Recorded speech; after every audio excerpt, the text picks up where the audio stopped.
बोल रहे थे ना कि ना प्रीति जी आपका आज चित्र सही है या नहीं है। हाँ, वो सही नहीं नहीं था है आपका। एक्चुअली ना। हाँ भैया। हम्म। तो मैंने एक्चुअल रीजन तो बताया नहीं, उस दिन ऐसे ही झूठ बोल दिया था। हाँ, वो तो खैर कोई बात नहीं है, वो मैं तो पता तो रहता ही है। मैं कजन जिया जी से बात हुई तो वो बोले कि ना प्याज पूरा छोड़ा, तो बाहर जाके खुद से खा लेगी तो तेरे को दोष लग जाएगा। हम हम्म। लोग भी तो ऐसे ही करते हैं ना, छोड़ रखा है प्याज, हम्म। लेकिन बाहर जाते हैं तो ऐसे ध्यान ऐसे वो नहीं करते, हम्म। परहेज नहीं करते कि ठीक है चलो हम्म। तेरे खाने की दिक्कत आएगी, होटल जाएगी तो दिक्कत आएगी ऐसे करके। हम्म। तो मेरे को ऐसे मन में डाउट हो गया, लेकिन मेरे को मतलब ये चीज समझ में नहीं आई कि मैंने ऐसा क्या बोल दिया जिससे आपको पता चल गया कि मेरा चित्त आज सही नहीं है करके। नहीं, आपने तो कुछ भी नहीं बोला था। आपने तो राधे राधे बोली नहीं थी सिर्फ। नहीं, वो मम्मी का टॉपिक चल रहा था उस दिन। हम्म। उस टाइम में ना मैं सोचा था कि सासू जी से ऐसे कौन से प्रोहिबिटेड काम है जो नहीं करवाने चाहिए, इस टाइम ये टॉपिक चल रहा था बस। हम्म। लेकिन आपको कैसे पता चला पता नहीं, मतलब उस टाइम तो लहसुन प्याज की बात ही नहीं चली थी। हम्म। नहीं, कोई नहीं, लेकिन भाई हमारे क्या होता है, देखो समस्या आपकी रहती है। यदि आपके माध्यम से आए तो उसका समाधान मिल जाता है, और माध्यम से नहीं आए आदमी, वो जिसको कहते हैं ना घना क्षणा आदमी ज़्यादा परेशान रहता है, तो फिर वो ज़्यादा परेशान रहता है। तो जो सरल आदमी होता है वो समस्या तुरंत बता देता है, वो समाधान मिल जाता है, तो फिर वो ठीक कहानी हो जाती है। तो इस तरह से वो है सिस्टम।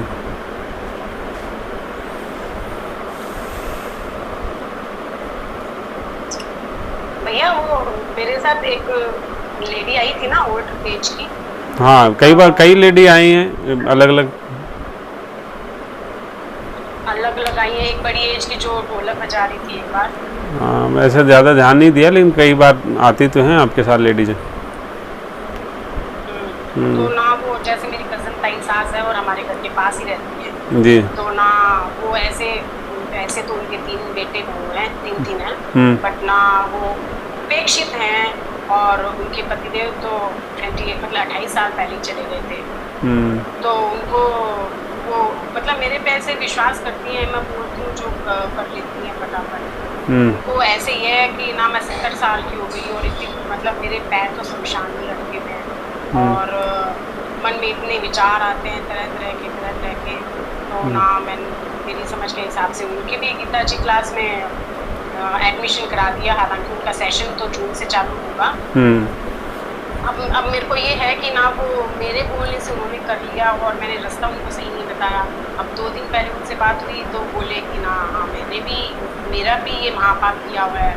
तो ना मैं बोली कि अब गीता क्लास वाले पैसे वापस दे नहीं है, अपन को तो जाना नहीं है, और आपसे मीटिंग करवानी है। अब उनके क्या पोते पोती बहुएं वगैरह, मैं उनको बोली जूम मीटिंग ज्वाइन करने के लिए, तो वो लोग करके नहीं दे रहे उनको मोबाइल में।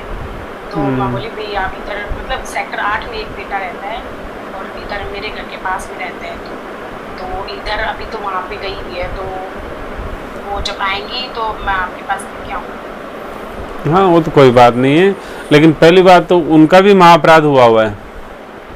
जी जी जी। हाँ, तो वो अब उनसे तो बैठा ही नहीं जाता, तो वो कैसे, लेकिन एक काम करो सोफे पे। नहीं नहीं नहीं, वो स्वस्थ है एकदम, क्योंकि वो रॉ जो आप बताते हैं ना, जैसे कच्ची चीजें ज्यादा करती है, बैठे बैठे एलोवेरा खा लिया, पेड़ हम्म। पत्तियां तोड़ के खा ली, हम्म। स्वस्थ है वो शरीर से। आपने देखा नहीं बैठ के ढोलक हो बजा रही सकता थी, है, पता नहीं कौन। मतलब वो मैं बोल रही है। तो आप उनसे अनुष्ठान तो करवाओ, अनुष्ठान तो कर लें, वो अनुष्ठान कर लेंगी बैठी बैठी, पूरे दिन समय है, पूरा आराम से कर सकती हैं, कोई कार्य भी नहीं है। नहीं भैया, तो अभी पूरी चीज मेरी नहीं समझेगी तो ना मैं उनको बोलती हूँ कि बेटी आप एक बार प्रैक्टिस चालू रखो ताकि स्किल बन जाए थोड़ी। हाँ, कोई बात नहीं, जैसा भी है। और वो फिजिकली तो इतनी एक्टिव है कहीं कि कहीं वो गोविंद देव जी के इधर उधर, लेकिन वो बोल रही है ना कि मैं गलता जी चली गई, यहाँ जाए वहाँ जाए, लेकिन मेरा मन नहीं लगता भगवान के नाम पे।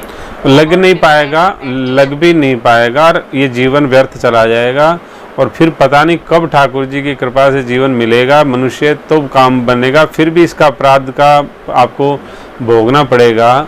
तो अब पता नहीं कैसा दंड मिलेगा, कैसा भोगना पड़ेगा। तो ठाकुर जी की कृपा से इसी समय उसको समाधान हो जाए तो बढ़िया अच्छी बात है ना, जीवन रहते काम बन जाए। भैया बात नहीं हो पाती, वो मीटिंग ज्वाइन नहीं कर पाती है ना, वरना तो उनको भी अभी समझ में आ ही जाती ना ये चीज।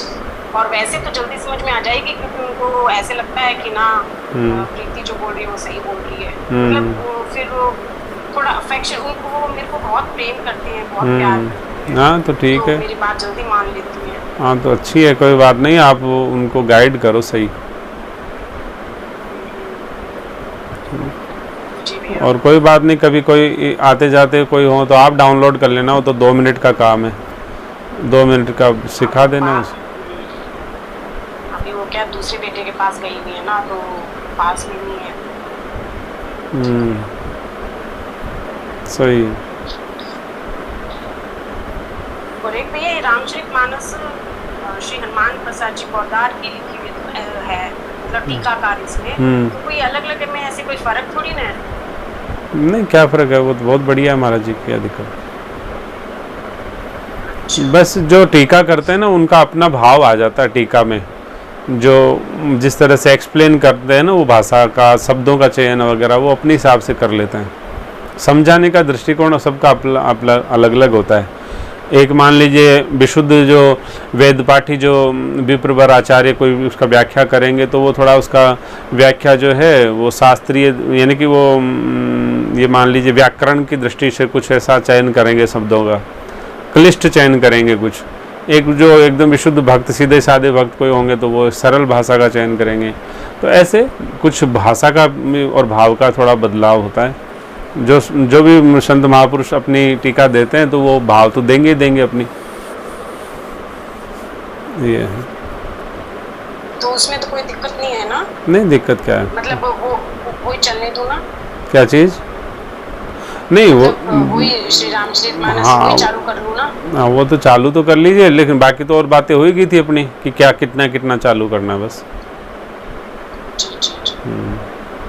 महाराज जी तो श्री हनुमान प्रसाद जी जो पोद्दार जी भाई जी महाराज है ना, वो युगो, यानी कि ये मान के चलो हमारे श्री गुरुदेव कहते थे कि प्राय इतना बड़ा अवतार जो है वो अक्षमात नहीं आता है, ठाकुर जी की योजना से, विशेष योजना से आए हैं।